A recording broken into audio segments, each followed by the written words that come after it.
Hello everyone, it's Angie here at Beads and Plenty More. Today I thought I'd show you how to do a sun catcher.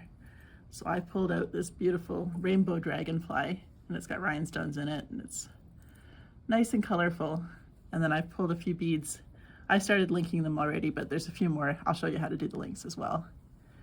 And I've pulled some component pieces. So these were actually intended to be earring pieces at some point, but they, as most crafters will tell you, there's plenty of uses for pieces like this. So this one I actually wanted to hang this in the middle of. And this one has a fairly straight hole. What I mean by that is I can't use a ring to hang it because the ring will have too much of a curve to go through this center area. So I pulled a little triangle bail, and we're gonna hook that through there and hook my little top drilled crystal.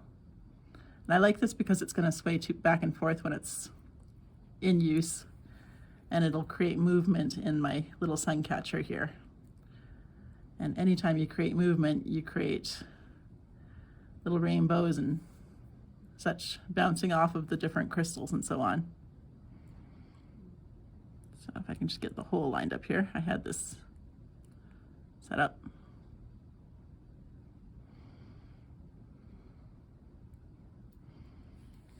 I'll just grab my pliers and squish it in. Being a little bit careful not to squish the crystal at the same time. So I'm just going to squeeze at the top here. And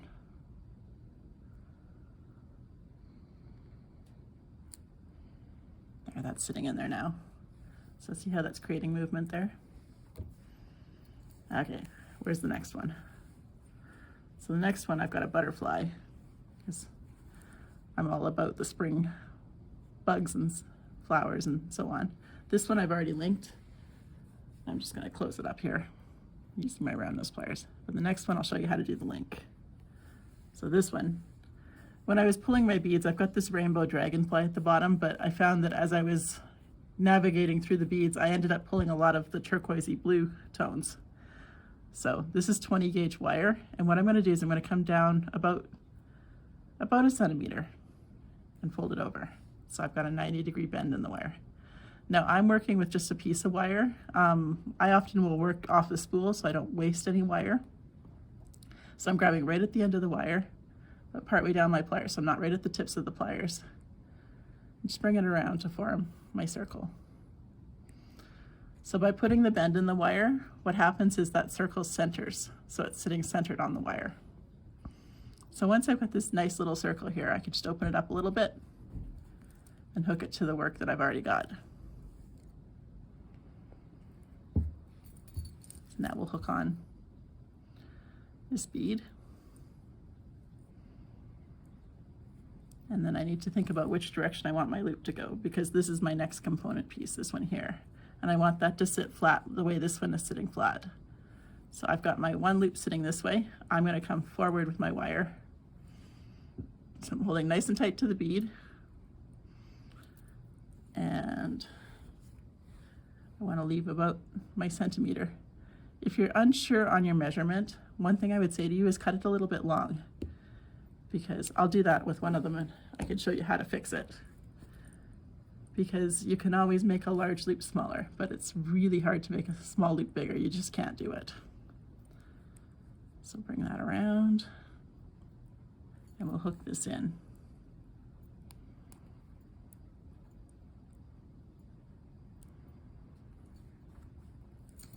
Okay, now this one I also wanted to hang something in the middle of. So I've got this little crystal. Now these come in all the birthstone colors, so you could, if you're giving this as a gift to someone, you could pick out their birthstone colors. And I've got a little jump ring to hang it with. So with jump rings, I'm going to take 2 pairs of pliers, one on each side. And when I'm holding, I'm not holding like this, because I'm not getting a very good hold on it. Like if I had both my pliers like this, it's easier to slip off of it. So I'm holding with the one plier going up the one side of it, and my other plier is going up the other side. And I'm just bending it off the center. So I don't have that, probably don't have it open enough. So bend it a little further. I'm just going to hook through this. I'm going to hook that guy. And then just come in. And I'll bring it back. Now, I don't have that closed entirely. It's not sitting closed. So I'm going to take it past where it needs to go, and I'm just going to wiggle it back and forth until I get it to come in nice and tight. Now, I don't know if the camera picked up the sound of the snap, but that little ring snapped, and I know that it's closed at that point because it's pressurized against itself. So got that one on. And here's another one of those ones that I just want to link between two things. In this case, we'll do our bend.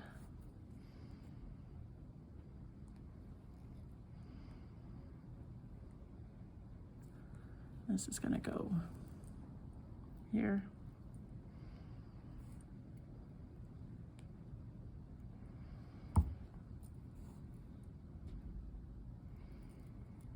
In this case, I want one loop going each way again. So I'm going to come forward with that. And this time I'll cut it a bit long and we can talk about how to make it smaller. So this is way too long.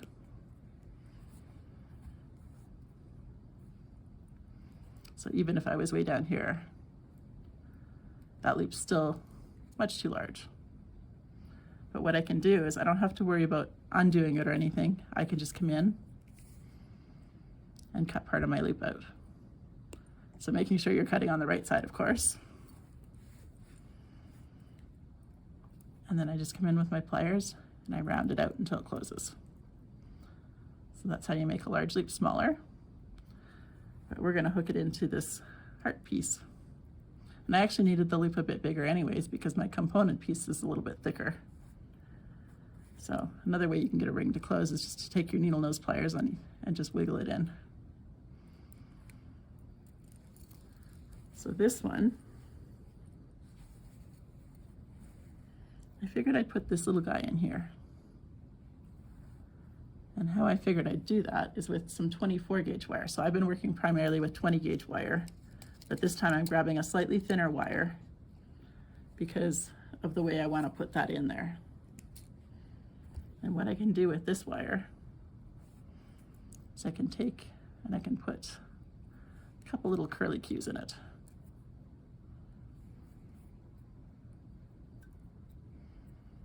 So I like that. And I'll thread my bead on. And I'll put a couple more on this side. So you're asking, why am I doing this? Because I want the bead to sit in the center. And if I've got these little curly cues there holding the bead from moving around too much, I can then anchor it in the center. So I'm going to set that down. This is where I want the bead to sit, so I'm just going to hold it while I wrap this extra wire around the tail side, around the outside rim. And I'm just cutting that shorter because I won't need all of that. And it's in the way. So you want to do a few wraps because the first wrap will get it on there, but the second and third wrap will actually tighten it up to the point where it will sit and not move around a whole lot.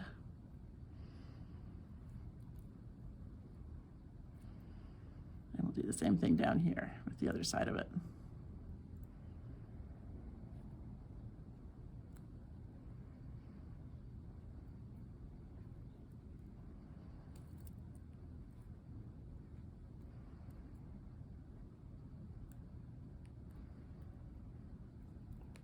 So these guys, yeah, I'm happy with that. That's sitting right. I'm just going to trim my tail ends off.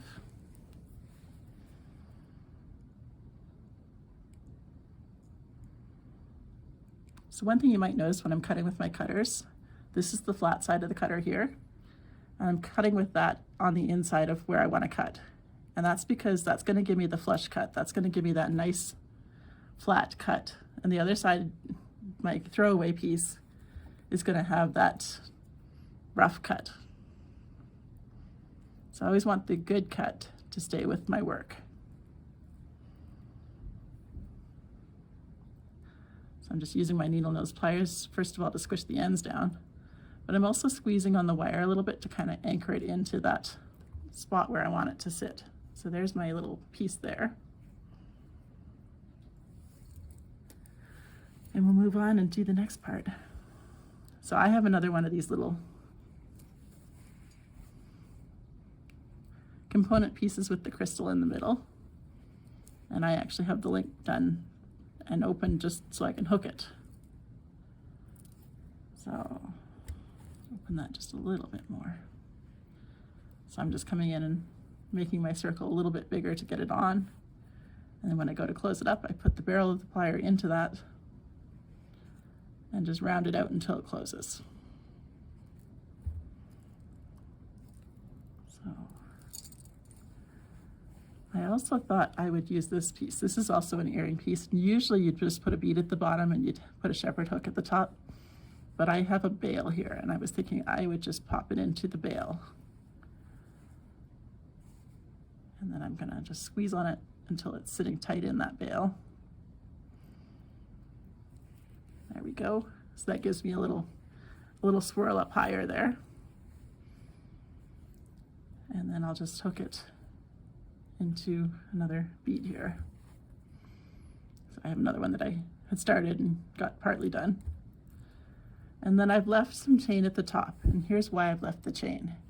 Because sometimes people don't want to put a hole in their window frame. And so this way the chain will take it above the window frame, and they can put a little finishing nail in the drywall above the frame. The chain will hang where the frame is, and then all your pretty beads are going to hang underneath in the actual window. So that's why I've done that. So I hope you enjoyed that and you have a good day.